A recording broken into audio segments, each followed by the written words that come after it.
ઈષ્ટદેવ ભગવાન શ્રી સ્વામિનારાયણ,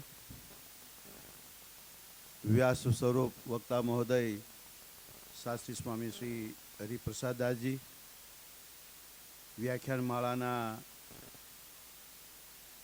પ્રવચક એવા અમારા સ્નેહી શાસ્ત્રી સ્વામી શ્રી હરિપ્રકાશદાસજી હાથીજણ, તેમજ ગુરુતુલ્ય એવા સારાય પ્રસંગના માર્ગદ્રષ્ટા તપસ્વી પૂજ્ય શાસ્ત્રી સ્વામી શ્રી ભક્તિપ્રિયદાસજી, તેમજ સમગ્ર મહોત્સવના અધ્યક્ષ વિદ્વતવર્ય શાસ્ત્રી સ્વામી શ્રી જ્ઞાનપ્રકાશદાસજી, ગઢપુર મંદિરના ચેરમેન શાસ્ત્રી સ્વામી શ્રી હરિજીવનદાસજી વગેરે બ્રહ્મનિષ્ઠ પૂજ્ય સંતો, વાલા દરેક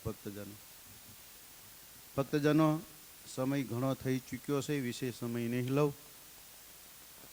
હમણાં પૂર્વ વક્તાઓએ કહ્યું એમ અત્યારે આ શિક્ષાપત્રી મહોત્સવ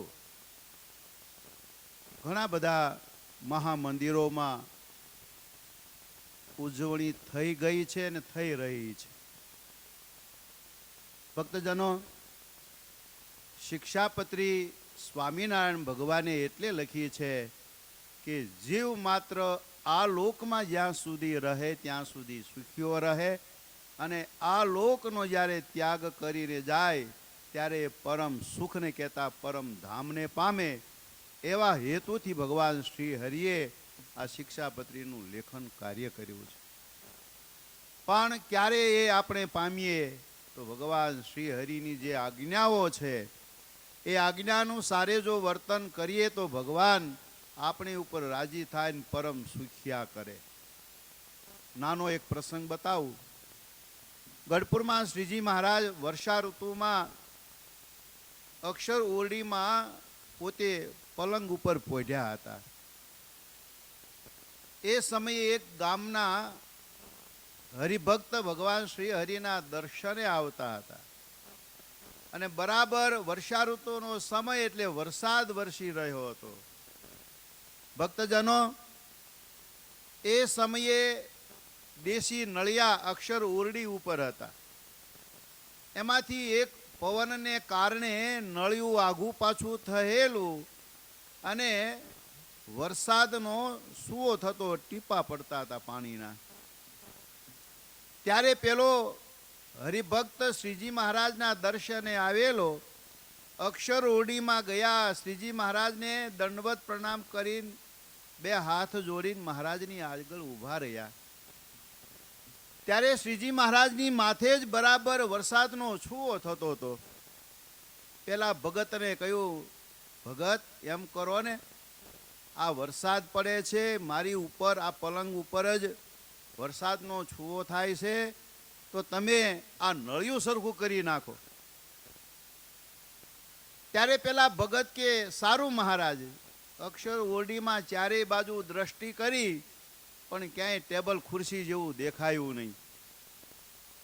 ત્યારે સ્વામિનારાયણ ભગવાન કે એમ કરો, તમે મારા ખભા ઉપર પગ દઈ અને ઉપરનું જે અક્ષર ઓરડીનું નળિયું પવનને કારણે ખસી ગયું છે એ સરખું કરો. પેલા ભગત બે હાથ જોડીને શ્રીજી મહારાજને કે મહારાજ, તમારા ખભા ઉપર થોડો પગ મુકાય? તમે પુરુષોત્તમ નારાયણ છો, તમારા ખભા ઉપર મારાથી પગ ન મુકાય. ત્યારે સ્વામિનારાયણ ભગવાન બોલ્યા, ભગત, હું તને આજ્ઞા કરું છું, મારી જીભ ઉપર તું પગ મૂકે છે એ કરતા તું મારા ખભા ઉપર પગ મૂકી અને નળિયું સરખું કરી નાખ. ભક્તજનો, આ પ્રસંગથી કહેવાનું મારે એ છે કે ભગવાનની જે આ લખેલી શિક્ષાપત્રી એ ભગવાનની વાણી છે, ભગવાનની આજ્ઞા છે. આપણે એ પ્રમાણે વર્તન કરીએ તો આ લોકમાં પરમ લોક એટલે ભગવાનના ધામમાં આપણે પરમ સુખિયા થઈએ. ભક્તજનો, સૌ સંતો કહે એમ ગઢપુરને આંગણે આ સરસ મજાનું શિક્ષાપત્રી મંદિર વિશ્વમાં પ્રથમવાર પૂજ્ય શાસ્ત્રી સ્વામીના ઘણા વર્ષોનો જે સંકલ્પ એ આપણે આ સાકાર દેખી રહ્યા છીએ. ઘણા મુમુક્ષુ ભક્તજનો રોડ ઉપર આ મંદિર છે એટલે અવારનવાર ઘણા મુમુક્ષુ જીવો આ શિક્ષાપત્રી મંદિરના દર્શન કરે છે અને ખૂબ રાજી થાય છે. બીજી વાત, વક્તાશ્રી નવયુવાન છે, ઉત્સાહી છે. હમણાં પૂર્વ વક્તાએ કહ્યું એમ એમની વાણી ખૂબ મીઠાશવાળી છે, મધુર છે. ગઢપુર મંદિરમાં દરબારગઢમાં દર્શન કરતા કથા કરતા હોય કે ક્યાંય પણ મોટા ગામડાઓમાં કે નાના ગામડાઓમાં કથા વાર્તાઓ કરતા હોય, જેથી કરીને હરિભક્તોને ખૂબ રાજી કરે છે. હમણે જ અમારા સભાપતિએ કહ્યું એમ કથા કરતા હતા, કોઈના હાથે કંઠી ન બાંધે એ સ્વામીની કથા સાંભળીને સામે ચાલીને ભગવાનના વર્તમાન ધારીને ભગત થયા. એટલે આવી મધુરતાવાળી એમની કથા છે. ભક્તજનો ગોપીનાથજી મહારાજના ચરણમાં પ્રાર્થના કરીએ કે ઉત્તરોત્તર પોતાની આવી મીઠાશવાળી વાણીથી કથા વાર્તાથી સૌ હરિભક્તોને ખૂબ રાજી કરે.